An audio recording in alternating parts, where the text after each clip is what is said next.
látàrí ọjọ́ ìbí tí Alhaji Musiliu Akinsanya tí ọ̀pọ̀ mọ̀ sí MC Oluomo ṣe láìpẹ́ yìí, ọ̀pọ̀ àwọn àlùfáà àti alàgbà ìjọ tí wọ́n nífẹ̀ẹ́ MC Oluomo bíi Reverend Esther Ajayi náà ti fi àsìkò ọ̀hún gba MC Oluomo níyànjú lórí ọ̀rọ̀ rògbòdìyàn tí ń bẹ láàrin àwọn ọmọ ẹgbẹ́ onímọ́tò ní ìpínlẹ̀ Èkó, pàápàá jùlọ ọ̀rọ̀ ipò state chairman tó wà láàrin MC Oluomo àti Tafa Sego. DigiNaija television náà lẹ balẹ̀ sí yìí, tẹ́yìn ò bá ti subscribe tẹ́lẹ̀ ẹ máa subscribe kẹ̀dẹ̀ máa follow wa ní gbogbo channels. Ẹ like fídíò wa, ìfèrè ọkàn yín sí comment kẹ̀dẹ̀ máa share fídíò yìí kó máa lọ káàkiri.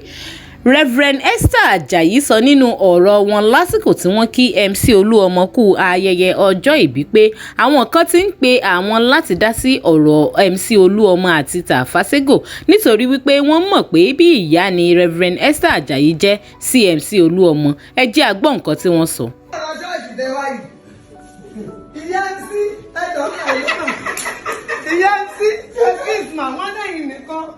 Bẹ́ẹ̀ni sí sọ̀rọ̀ ẹ bá mi pè wọ́n pé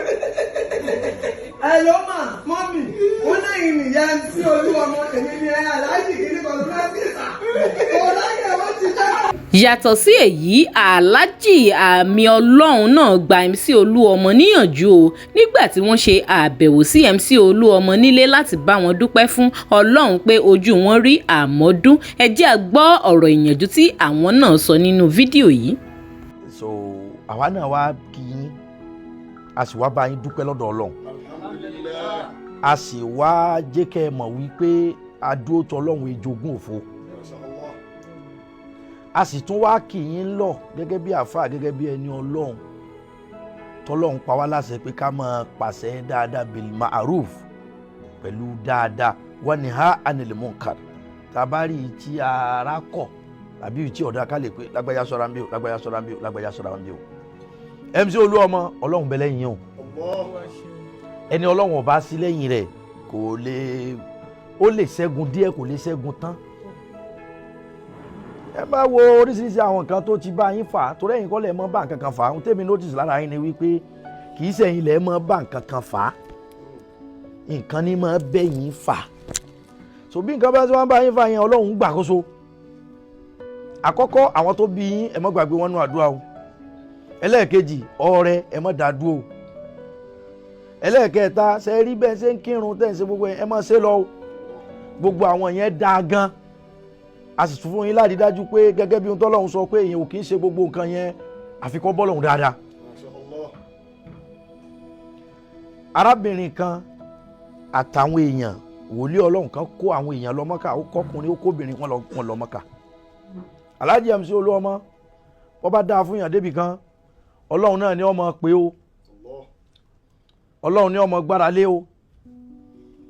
Tó bá téèyàn bá ga débì kan kò gbọ́dọ̀ mú ọ̀tá mọ́ o, bí yàn bá ga débì kan kò gbọ́dọ̀ máa fojú ọ̀tá sun ẹnìkan mọ́. Wallahu a'lamu bí a'da'ikum wa kafa billahi waliyya wa kafa billahi nasira. Ọlọ́run lèmi nìkan mo mọ iye ọ̀tá tẹ́ ní, bí àdúrà bá sàn ti ń gbà tọ́lọ́run ti ń gbé yàn borí kọ́ mọ́ ṣe tiẹ̀ lónìí o. Téèyàn bá lóun ọjà fúnra rẹ̀ ọkà àbùkù torí ẹ̀dá kan ò lè jà fún rẹ̀, Ọlọ́run ní jà fún yẹn o. Anabi Musa alayhi salatu wa salam, àwọn ọ̀ràn mẹ́ta kan bá Anabi Musa jà tí ó bá jẹ́ pé Ọlọ́run ní ń bẹ lẹ́yìn rẹ̀ ni kò lè win. Àkọ́kọ́ ni wípé olówó bá Anabi Musa jà, olówó yẹn là ń pè ní Kárúnà. Ó ní owó gan ni owó ìdálẹ́ lówó, àwọn kan lówó yẹn wọn ò ní owó rárá lẹ́gbẹ̀ẹ́ Kárúnà. Àlówó Kárúnà di òkúta. Bó ṣe lówó tán yẹn wá fi owó yẹn fèsì Anabi Musa, Musa ò wá lówó Ọlọ́run. Nígbẹ̀yìn kọ́ Kárúnà parẹ́ àti gbogbo tó ní. Ọlọ́run ni ẹ jẹ́ kó dá yín lójú ju gbogbo nǹkan lọ. Ọba bá Anabi Musa jà, Anabi Musa ò joyè o. Ọba ìlú bá Anabi Musa jà, ọba yẹn la mọ̀ sí Firaun. Ṣé pé ọba ńlá ni Fáráò? Pẹ̀lú bí Fáráò ṣe bá Musa jà, kí ló ṣẹlẹ̀? Fáráò parẹ́ fún Anabi Musa. Anabi Musa ò ní ipò ṣùgbọ́n lọ́lọ́run. Ẹlẹ́ẹ̀kẹta ń bẹ òun ni olówó alágbára, òun ni alágbára onímímọ̀ tó jẹ́ àfáà. Àfáà ni alágbára ni òun là ń pè ní balẹ̀ àmúbáwọ́rá. Òun ní agbára débi pé ó lè pé kí àpótí yóò dìde kó máa rìn. Òun ní agbára débi pé ó lè pé kí rúùfù yóò máa sọ̀rọ̀. Ó wá fi gbogbo agbára yẹn bá Ànábì Musa jà. Ó lápá lára Ànábì Musa o. níbi tí anabi Musa ń kọ́ àwọn Israẹli lọ sílùú wọn alayhi salamullah ó fẹ́ nǹkan lù wọ́n ó pè nǹkan sí wọn ó kọ Ọlọ́run náà ní o ló fi jẹ́ pé Ọlọ́run ò ṣe é gbéjà o ẹni Ọlọ́run ọba yìí tí tú àṣírí rẹ̀ àṣírí lágbájá ń bẹ lọ́wọ́ mi èèyàn ń tan rẹ̀ ní tọ́lọ́wọ̀n ọba ṣe tán tí ó yẹ̀yẹ́ ẹ̀dá kan wallahi ismaila kò sí téèyàn lè ṣe o ó fẹ́ nǹkan lù anabi Musa níbi tí anabi Musa ti ń kó wọn lọ Israẹli ìrìn 41 days láti Misra tí wọ́n bá wá sùn nísìnyí tí wọ́n jí tí wọ́n lọ níbi tí ilẹ̀ bá sùn wọn sí tí wọ́n fi sùn padà tílẹ̀ bá mọ ibẹ̀ ni wọ́n tún bára wọn ìrìn tó yẹ kó rìn ní 40 days wọ́n wá rìn ní 40 years ọkùnrin ń da ìrìn àjò wọn rú gan ìjọ tó wá decide pé bóyá kó wọn kúkú pa wọn orúkọ tí màá pè tọ́lọ́run fi gbà fún tó fẹ́ pè báyìí ahọ́n rẹ̀ yọ ni ahọ́n kí ahọ́n yọ kọ́kànyàn ní kókósẹ̀ lọ́ba parẹ́ pẹ̀lú agbára ẹ̀ ààrẹ Musa ò tóun ní kíní kan o olóhùn lọ́lọ́hùn aláàjì Ọlọ́run làgbà o Ọlọ́run ní kókó ẹ mọ́ fọlọ́hùn lẹ́ o ẹ mọ́ fọlọ́hùn lẹ́ o ẹ mọ́ fọlọ́hùn lẹ́ o ẹ mọ́ fọlọ́hùn lẹ́ o ẹ mọ́ gbàdúrà dáadáa bẹ́ẹ̀ tí ń gbà yìí ẹ mọ́ ṣèjọsìn dáadáa bẹ́ẹ̀ tí ń ṣe yìí àtẹ̀yìn àtàwa Ọlọ́run ní dójútì ẹnìkọ̀ọ̀kan wa ẹ bá mi tẹ́wọ́ fún Olúọmọ nísìn wòlíì Ọlọ́run kan kó àwọn èèyàn lọ Mọ́kà Sheikh al-Mustajabu bẹ́ńbí gbàrà tó kó àwọn èèyàn dé Mọ́kà the governor ẹnìkan nu wọn bá sọ pé òun lálàá ó lóun rí wípé òun fẹ́ sọ̀rọ̀ bóun ṣe fẹ́ sọ̀rọ̀ ẹyẹ ilé bá jáde lẹ́nu òun bẹ́ẹ̀ ilé ṣe jáde lẹ́nu òun fẹ́ mú ẹyẹ ilé yẹn padà òun ò rí mú ẹyẹ ilé bá ń fò lọ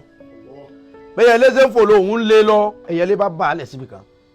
dédé ibi tí ẹyẹ ilé yẹn bà sí kó wọn mú òun bá rí pé ìyá arúgbó kan mú ẹyẹ ilé òun subhanallah kó wọn tó pé ìyá èmi mo lẹ́yẹ ilé ìyá òun bá kì ẹyẹ ilé bọ abẹ́ lòun bá tají ó bá lọ bá àfáà tí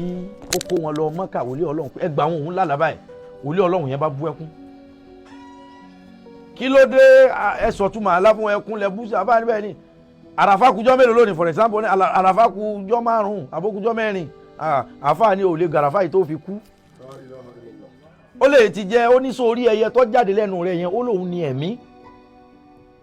lílé tó ń lé lọ yẹn òun ni pé òun dù ló fi jẹ́ pé kò sí ẹni tẹ́mi rẹ̀ ọ̀bọ tí ò ní dúra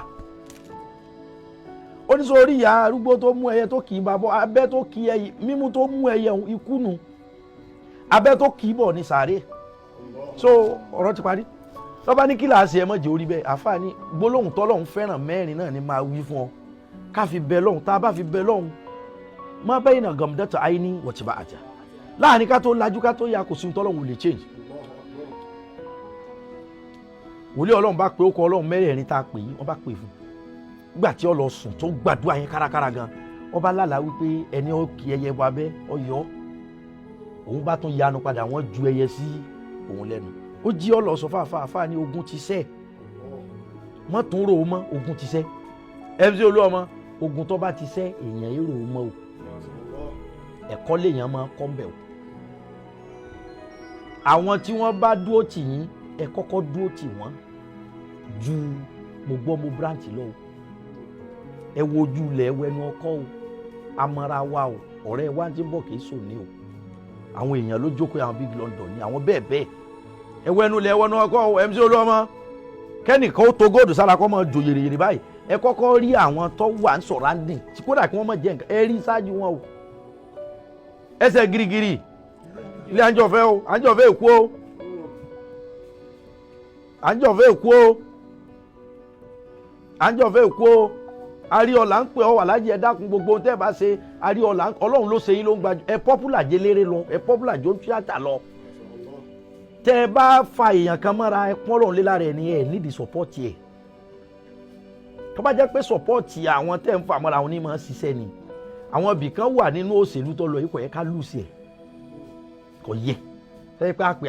ìbí lágbájá ń bẹ́ẹ̀ bẹ́ẹ̀ kò yẹ ẹ wá dúró ẹ wọ̀ tán ẹ wò sí pé àwọn wo ló wúlò àwọn wo ló yẹ kí n palẹ́rìn ún sí gbajúmọ̀ nǹkan tó le ni Ọlọ́run níjó le fún yín ẹ wá bá mi wí ó kọ Ọlọ́run mẹ́rẹ̀ẹ̀rin ẹ yọ̀ǹda wa àwọn tí à ń lọ sí wáàsí fún náà ní ọmọ wò mí lórí live video wọn pé àáfàá tí ń bọ̀ wá sí wáàsí fún wa àáfàá ìdè ń bẹ lọ́dọ̀ MC Oluomo aláàjì MC Oluomo ọlá àwọn tó bí yín Ọlọ́run níjẹ́ kàgbákò èyí tó Ọlọ́run ti gbélé yín lérí lónìí kò ní sí padà o kò ní sí padà o kò ní sí padà o oníkọ́lá ti ẹ̀ ń ṣe bẹ́ẹ̀dẹ̀ kan báyìí náà yóò ti tó ọdún 6 nísìn mo lẹ́mu sí Olúọmọ tí wọ́n bá fi tó ọdún 2 lẹ́nu máa pẹ́ ní alága gbogbo Lagos City bẹ́ẹ̀ ni abẹ́ẹ̀kọ́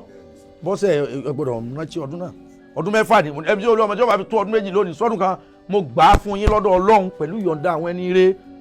mi ò jẹ́ nǹkan kan o a sì yọ ayọ̀ yẹn ó tún ní èyí tí mo wíńjọ́ náà tí mo pa mọ́díjọ́ tó bá ṣe ara ẹ̀ náà tún lè èyí tá ẹ̀ ń lọ lábùjá yẹn Ọlọ́run ò ní sọ pé òun ò sí bẹ́ẹ̀ mọ́ Ọlọ́run ò ní sọ pé òun ò sí bẹ́ẹ̀ mọ́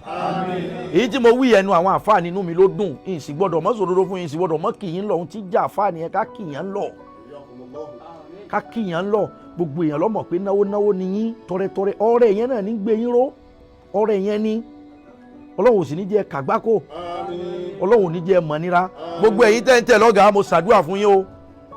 ẹ̀yin la rí o gbàsoro là á mọ̀ rẹ́ o àrí yín gbogbo ìlé mọ́ dákọ̀ ṣùgbọ́n gbogbo yín mara yín ẹ̀ṣẹ́ ẹ̀kú àdúrótì Big London gbogbo yín ẹ̀ṣẹ́ ẹ̀kú àdúrótì ẹ dákun MC èso Ọlọ́run èèyàn bíi tiyín ni wọ́n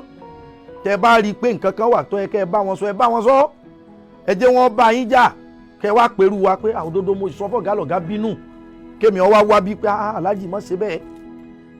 ẹ má pé torí pé wọ́n bínú kẹ́ ẹ má sọ ohun tó bá yẹ kẹ́ ẹ sọ o ẹ má pé ìfẹ́ kó bínú ni ẹ jẹ́ wọ́n bínú gbogbo wa wá ń dájí àwa pé ọ̀rọ̀ yóò rí bẹ́ẹ̀ ẹ dákun bẹ́ẹ̀ ní kẹ́ ẹ ṣe mo fàdé Muhammad sallallahu alayhi wa sallam mo fún ọ bẹ́ẹ̀ yín tẹ́ bá rí èèyàn kan tẹ́ bá fura sí ẹ̀yin mélòó làwọn fẹ́ rí èèyàn níbẹ̀ lẹ́yìn dòdó ẹ̀yin ni dòdó yẹn tí wọ́n fi sọ pé dòdó ń dá wà o ẹ̀yin ni o Ọlọ́run ò ní ṣe yín lálábọ̀dé o tẹ́ bá rẹ́ nìkan ó wérí ni ó wénu ni tó bá gba kẹ́ ẹ fura sí ẹ̀yin ni ẹ kọ́ bá wọn fura sí bẹ́ẹ̀ bá rí ẹlẹ́sẹ̀ sóṣooṣo kan lóbìnrin ẹ lé wọn díẹ̀ gbogbo yín tẹ ẹ bá ń lé àwọn ẹ lé wọn díẹ̀ lára aláàjì ẹ tí ó bá ti nítumọ̀ lóbìnrin ẹ lé aláàjì ẹ jáwèé fún wọn ẹ jẹ́ wọn sún sẹ́yìn torí òní kọ́ torí ọ̀la ni orúkọ rere sàn ju wúrà àti fàdákà ẹ jẹ́ àwọn àgbàlagbà ó tò pẹ̀lú kọ́ mọ́ pa àwọn ìyanu tẹ́ ẹ láwọn ọlọ́mọge mùsíbà ni wọ́n máa dá sí ọlọ́run MC Olúọmọ ohun tí ó gbomijé gbóná lójú yín Ọlọ́run níjọ́ ṣẹlẹ̀